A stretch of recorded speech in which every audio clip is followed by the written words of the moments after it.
Question 4 के बारे में हम डिस्कस करते हैं। क्या पूछ रहा है? The terminal voltage of the battery whose EMF is the 10 volt and internal resistance is the 1 ohm when connected through an external resistance of the 4 ohm as shown in the figure। आपके पास एक diagram given है, इस diagram का क्या पूछ रहा है? आपके पास टर्मिनल वोल्टेज हमसे पूछ रहा है। तो इस कॉन्सेप्ट पे अपन बात करते हैं। टर्मिनल वोल्टेज हमारे पास क्या होता है कि ये बैटरी है, ये बैटरी के साथ क्या कनेक्ट है, इसका इंटरनल रेजिस्टेंस R है। तो यहाँ से जब कभी हम बैटरी से करंट क्या करते हैं, ड्रॉ करते हैं या बैटरी को करंट सप्लाई करते हैं, तो इसके जो दोनों टर्मिनल्स होते हैं बैटरी के, उसके बीच का जो पोटेंशियल डिफरेंस होता है, उस पोटेंशियल डिफरेंस को हम क्या बोलते हैं? टर्मिनल वोल्टेज बोलते हैं। तो ए और बी के बीच का जो पोटेंशियल डिफरेंस, इसको क्या बोलेंगे? टर्मिनल वोल्टेज हम बोलते हैं। तो इसकी वैल्यू किसके बराबर होती है? V इक्वल टू इसकी किसके वैल्यू? अगर करंट हम ड्रॉ कर रहे हैं सर्किट से, तो हमारे पास क्या होगा? E plus I of E minus of क्या होगा? आई ऑफ R होगा। कब? जब हम करंट को क्या करते हैं, बैटरी से ड्रॉ करते हैं। और करंट जब हम सप्लाई करते हैं कहाँ पे? बैटरी को, तो इसका जो हमारे पास होगा टर्मिनल पोटेंशियल वो क्या होगा? E प्लस क्या होगा? आई ऑफ R। इस वाले केस में, हमारे वाले इस केस में हम करंट क्या कर रहे हैं? बैटरी से ड्रॉ कर रहे हैं। तो हमारे पास जो टर्मिनल पोटेंशियल की जो फॉर्मूले के अकॉर्डिंग जो इक्वेशन लगेगी, क्या लगेगी? V इज इक्वल क्या? E minus I R. तो यहाँ से हम बात करते हैं। अब इस कॉन्सेप्ट को हम यहाँ अप्लाई करते हैं। एक तो ये तरीका, और दूसरा हम क्या लगा सकते हैं? इसमें केवीएल लगा लो। आप क्या डायरेक्ट कैलकुलेट कर लो, यहाँ पे केवीएल आप लगा के इसको क्या कर सकते हो? सॉल्व कर सकते हो। एक तरीका ये, एक हम क्या कर सकते हैं? इससे आई करंट निकाल सकते हैं। I current is equal to क्या लिखते हैं?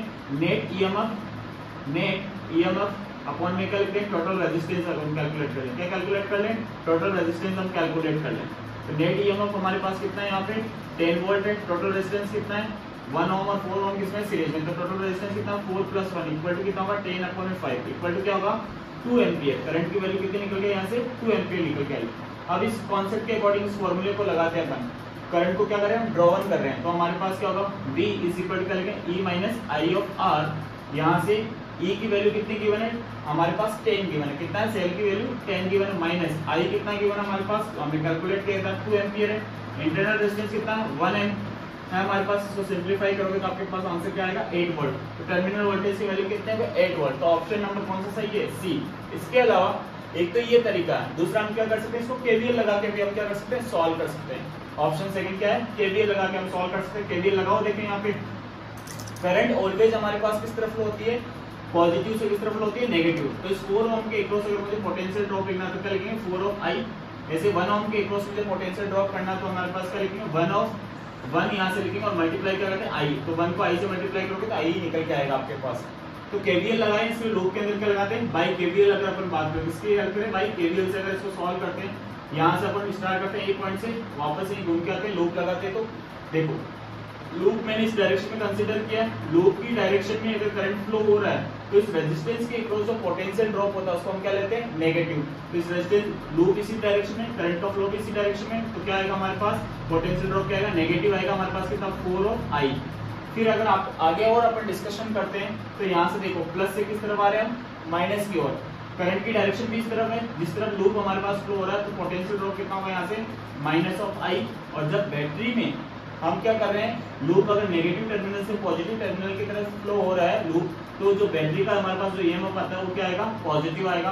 तो प्लस क्या लिखेंगे यहाँ पे? 10 इक्वल टू क्या लिखेंगे? 0। सिंप्लीफाई करेंगे, यहाँ से क्या होगा? 4 आई और आई कितना होगा? 5 आई। उस तरफ जाके क्या बनेगा? प्लस का आई 5 आई हो जाएगा। तो यहाँ से क्या लिखेंगे? प्लस का 5 आई इक्वल टू क्या लिखेंगे? 10। तो आई इक्वल टू क्या लिखेंगे? 10 डिवाइड में 5 इक्वल टू कितना? 2 एम्पियर। क्या वैल्यू निकल गई? 2 एम्पियर हमारे पास किसकी वैल्यू निकल गई? करंट की वैल्यू। ईएमएफ टर्मिनल पोटेंशियल पूछा। टर्मिनल पोटेंशियल क्या होता है हमारे पास? पोटेंशियल डिफरेंस किसके? जो हमारे पास सेल है, सेल के दोनों टर्मिनल्स के बीच में, तो यहाँ का जो पोटेंशियल डिफरेंस होगा इसी को हम क्या बोलेंगे? Terminal voltage. जो VT की वैल्यू हमारे पास होगी। तो हम दो तरीके से निकाल सकते हैं। एक तरीका हमने यहाँ पे सॉल्व किया, एक तरीका ये हुआ। दूसरा तरीका क्या है? यहाँ पे इस 4 ओम के अक्रॉस भी जो पोटेंशियल ड्रॉप होगा वो भी हमारे पास किसके इक्विवेलेंट होगा? किसके इक्विवेलेंट होगा? टर्मिनल वोल्टेज के इक्विवेलेंट। तो 4 ओम के अक्रॉस अगर पोटेंशियल ड्रॉप की वैल्यू की बात करें कितनी है? 4 ऑफ आई। तो हम यहाँ से करेंगे 4 of I is equal to 4 I की वैल्यू हमने कितना सॉल्व किया? 2। तो यहाँ जो टर्मिनल पोटेंशियल जो निकल के आएगा मेरे पास कितना वोल्टेज निकल के आएगा? 8 वोल्ट। तो गिवन ऑप्शन का आंसर क्या हो गया? हमारे पास ऑप्शन नंबर सी है।